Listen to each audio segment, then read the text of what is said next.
साल 1659 दख्खनवर काळोख दाटला होता आणि त्या काळोखाचं नाव होतं अफजल खान.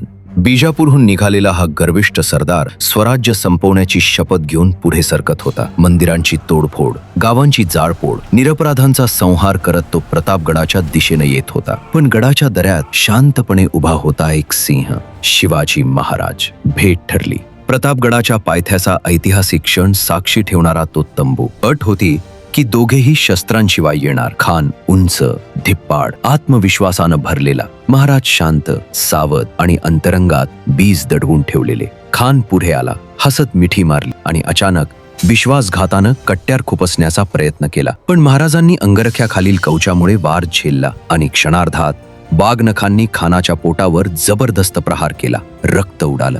खान वेदनेनं किंचाळला.